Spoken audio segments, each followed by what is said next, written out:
are going to start with chapter number 18, composition. Paragraph writing. तो composition में सबसे पहले आप पढ़ेंगे paragraph writing के about, यानी paragraph writing आप कैसे कर सकते हैं, यानी किसी topic पर आप paragraph कैसे लिखेंगे.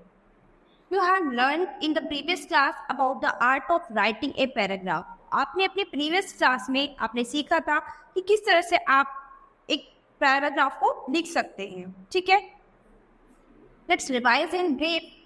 What is a paragraph and how should we write it? ठीक है, तो इसके बारे में अपन ब्रीफ में रिवाइज करेंगे कि कैसे एक पैराग्राफ हम लिख सकते हैं और ठीक है किस तरीके से हम उसे लिखना चाहिए. A paragraph is a piece of writing in which you can put your ideas on a particular topic. एक पैराग्राफ जो है एक ऐसा टॉपिक होता है जिस पर आप अपने आइडियाज जो है लिखते हैं, यानी किसी टॉपिक पर अपने आइडियाज, अपने सोच, अपने विचार के बारे में जब आप किसी टॉपिक पर लिखेंगे तो वो आपका क्या होगा, पैराग्राफ होगा. It is classified into 3 categories. These are, इसको हमने 3 कैटेगरीज में डिवाइड किया है जो कि हैं इंट्रोडक्शन और starting points of the topic. तो सबसे पहला इंट्रोडक्शन, यानी जो टॉपिक है उसके बारे में स्टार्टिंग ऑफ द पॉइंट, यानी हमारा जो पॉइंट है वो कहाँ से स्टार्ट हो रहा है, टॉपिक से रिलेटेड है या नहीं है, उसके बारे में हम पहले उसका इंट्रोडो दें.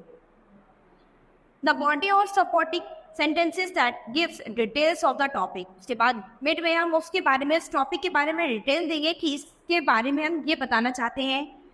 At the end or the conclusion that has a main theme. उसका एंड और कंक्लूजन जो होगा उस टॉपिक का मेन थीम होगा, यानी इस टॉपिक के बारे में पूरा कंक्लूजन करके हम एंड में बताएंगे कि हम एंड में फाइंड आउट हमारा जो उद्देश्य था, हमारा जो मोटिव था वो ये था. ठीक है. Work session, right up paragraphs on the following topics. तो यहाँ पर ये आपको 2 टॉपिक्स दिए हैं, उन पर आपको होमवर्क में क्या लिखना है, पैराग्राफ लिखना है. ठीक है. तो ये 2 टॉपिक है, अपनी नोटबुक में आप इन टॉपिक पर एक पैराग्राफ लिखेंगे. How to make our environment clean. तो कैसे आप अपने एनवायरनमेंट को क्लीन कैसे बना सकते हैं, इस टॉपिक पर आप अपने अकॉर्डिंग, अपने आइडियाज के अकॉर्डिंग एक पैराग्राफ लिखेंगे. नेक्स्ट है आपको माई एग्जामिनेशन पीरियड. आप अपने एग्जामिनेशन पीरियड के अबाउट जैसे जैसे आपके थॉट्स हैं, जैसे आपके आइडियाज हैं, तो उसके अकॉर्डिंग आप इस पर एक पैराग्राफ राइट करेंगे. नेक्स्ट है आपका letter writing. You know letters are of 2 types. तो आप सभी जानते हैं कि लेटर्स जो है वो 2 तरह के होते हैं. लेटर ऑफ योर फ्रेंड्स और रिलेटिव्स. लेटर या एप्लीकेशन टू प्रिंसिपल और एनी ऑफिसर. एक लेटर वो होते हैं जो अपने फ्रेंड्स और रिलेटिव्स को लिखते हो, और एक लेटर वो या एप्लीकेशन वो होते हैं जो आप अपने प्रिंसिपल या फिर किसी ऑफिसर को लिखते हो. The letters written to friends and relatives are called informal letters. तो वो लेटर्स जो आप अपने फ्रेंड्स या फिर रिलेटिव्स को लिखते हो उसको आप इनफॉर्मल लेटर्स के नाम से जानते हो. The letters written to some authority to a business organizations or inviting someone formally are called formal letters. यानी वो लेटर जो आप जिसको किसी बिजनेस अथॉरिटी पर आपको, यानी किसी बिजनेस को या फिर प्रिंसिपल को, किसी ऑर्गेनाइजेशन फर्म को जब आप लिखते हैं तो वो आपके फॉर्मल लेटर्स होते हैं. Work session, some students of your school are going on a tour. You also want to join them. Write a letter to your mother seeking her permission to join this tour. तो यहाँ पर क्या है कि कुछ बच्चे school के tour में जा रहे हैं और आप भी जाना चाहते हो, तो इसके लिए आप अपनी मदर की परमिशन लेना चाहते हो इस टूर के लिए. तो इस टॉपिक पर आप अपनी मदर को लेटर लिखेंगे. ठीक है. तो आप अपने नोटबुक में इस टॉपिक पर एक लेटर राइट करेंगे. Write an application letter to your principal requesting him to allow a change in the section as all your friends are in other sections.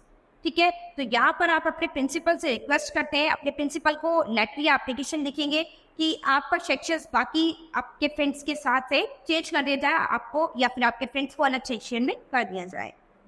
ठीक है. नेक्स्ट है आपका essay writing. And essay is an important part of writing.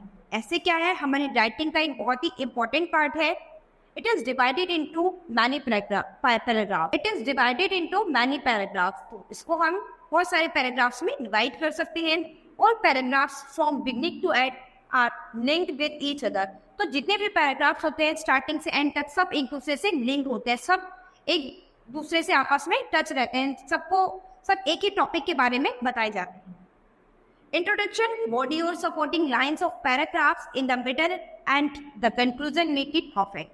सबसे पहले हमें इसका introduction देना है, उसके बाद उसकी बॉडी और सपोर्टिंग लाइंस, उस पैराग्राफ के बीच में इसकी इंपॉर्टेंट बातें बतानी है। उसके बाद एंड में हमें कंक्लूजन देना है, यानी जिस टॉपिक पर आप इससे बताना है उसका कंक्लूजन एंड है क्या है उसके बारे में बताना है। एन एग्जाम्पल ऑफ ऐसे इज हियर, तो यहाँ पर एक ऐसे का एग्जाम्पल दिया गया है, रीड एंड लर्न इट। तो आपको उसको अभी हम इसको रीड करेंगे और आपको होमवर्क पे इसको लर्न करना है। My school library, I am a student of Meerut public school, तो मैं मेरठ पब्लिक स्कूल का स्टूडेंट हूँ। It has a rich library, यहाँ पर एक बहुत अच्छी लाइब्रेरी है। The library is in the newly constructed big hall, वो हमारी लाइब्रेरी है उसमें अभी एक बहुत बड़ा हॉल बना है नया। It is near the staff room, तो स्टाफ रूम के पास है। It is in the basement, क्योंकि हमारे बेसमेंट में है। There are 10 big almirahs in the library room, हमारे लाइब्रेरी रूम में 10 बड़ी अलमीरा है। Books are arrange subject wise in them, और इसमें जितनी भी बुक्स है सब्जेक्ट वाइज सब अच्छे से अरेंज है, सब अच्छे से लगी। There are 90 books on every subject, यहाँ पर सभी सब्जेक्ट की आपको बुक्स मिल सकती है। A number is given to each book, सभी बुक्स पर नंबर डाला हुआ है। About 2000 useful books adopt by school library, लगभग 2000 बुक्स जो है वो हमारी लाइब्रेरी में आपको मिल सकती है। The name of every book is written in a diary, जितनी भी बुक्स हैं सभी के नाम वहाँ पर डायरी में मेंशन है, डायरी में नोट हो रखे हैं। Students get a library card from their class teacher, तो स्टूडेंट जो है अपने क्लास टीचर से लाइब्रेरी कार्ड जो है वो ले सकते हैं। The book is issues for 15 days, उस लाइब्रेरी कार्ड से आपको 15 डेज के लिए वो कोई भी बुक इशू हो सकती है, आप 15 डेज तक कोई भी बुक अच्छे से पढ़ सकते हैं। All students and teachers take much interested in reading books, जितने भी स्टूडेंट्स हैं टीचर्स हैं सभी को वहाँ पर बुक्स पढ़ने में बहुत ही इंटरेस्ट आता है, बहुत ही अच्छा लगता है। The books are a true friends, ठीक है, तो बुक्स जो है वो हमारी बहुत ही अच्छी फ्रेंड्स है, सच्ची मित्र है हमारी। A library is very useful for everyone, तो एक लाइब्रेरी जो है वो सभी के लिए बहुत ही यूजफुल है। It is a store house of knowledge, ठीक है, तो ये क्या है, इसमें ये हमारे ज्ञान का घर है जहाँ पर हमें पुस्तकों से ज्ञान मिलता है। We can get useful and costly books easily from the library, fine, जो हमारी यूजफुल और कॉस्टली जो महंगी बुक्स हैं वो आसानी से अपनी लाइब्रेरी से ले सकते हैं। Work station, write essays on the following topics, तो यहाँ पर ये 2 टॉपिक आपको दिए हैं। The principal of your college, अपने कॉलेज के प्रिंसिपल के अबाउट आप ऐसे लिखेंगे, राइट करेंगे अपनी नोटबुक में। माय फेवरेट गेम, वो भी आपका फेवरेट गेम होगा, उस टॉपिक पर आपको ऐसे राइट करना है, ठीक है। तो यहाँ पर ये जितने भी टॉपिक है आप इन टॉपिक्स पर इंट्रोडक्शन, इनके बाद मिड में इनकी बॉडी स्ट्रक्चर, इनके बारे में कुछ आइडियाज़, और एंड में आप कंक्लूजन देंगे। जितने भी जो भी ये 2 टॉपिक आपको ऐसे में दिए हैं तो आप इन्हें अपनी नोटबुक में राइट करें। नेक्स्ट है आपका पोस्टर मेकिंग। एक poster is an advertisement of a particular product और इवेंट, तो पोस्टर क्या है, किसी भी प्रोडक्ट या इवेंट का आप एडवर्टाइजमेंट कर रहे हैं, विज्ञापन दे रहे हैं, तो उसके लिए आप पोस्टर का यूज करते हैं, ठीक है। It is actually an appeal for awareness, support, help और एक्शन, तो ये एक्चुअली क्या करता है, ये क्या है, लोगों को जागरूक करता है, सपोर्ट करता है, आपकी मदद करता है आपके काम को आगे बढ़ाने में, ठीक है, लोगों को अवेयर करता है, जागरूक करता है कि हम इस काम को कर रहे हैं तो आप इसमें हमारा सपोर्ट कर रहे हैं। It may be of any form as a bonding of और एन इन्विटेशन, क्या है इसमें, क्या है, हम बाकी सबको इन्विटेशन देते हैं कि आप हमारे पास आए और हमारी इस सुविधा का आनंद उठाएं। Some important points to be remembered for making posters, तो जब आप पोस्टर्स बनवाते हैं तो कुछ पॉइंट्स जो हैं आपको अच्छे से ध्यान में रखने चाहिए।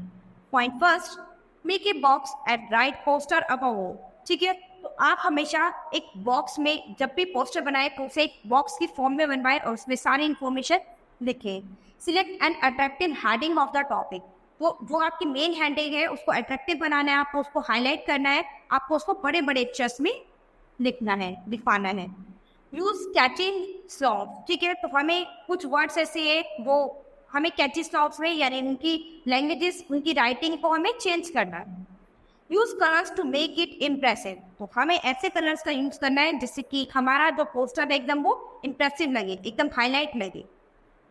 You can choose any message और इंफॉर्मेशन फॉर इट। तो क्या है, आप कोई भी मैसेज या इंफॉर्मेशन चूज कर सकते हैं अपने पोस्टर के लिए।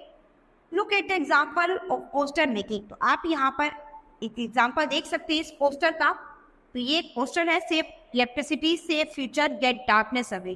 तो ये पोस्टर बनाया है। तो आप इस तरह से कोई भी किसी भी एक टॉपिक पर एक अपना पोस्टर बनाएंगे, किसी भी टॉपिक से रिलेटेड एक छोटा सा पोस्टर अपनी नोटबुक पे नोट करेंगे। स्टूडेंट, यहाँ पर आपने letter writing, essay writing, paragraph writing, poster making, इनके अबाउट इस चैप्टर में पढ़ा है।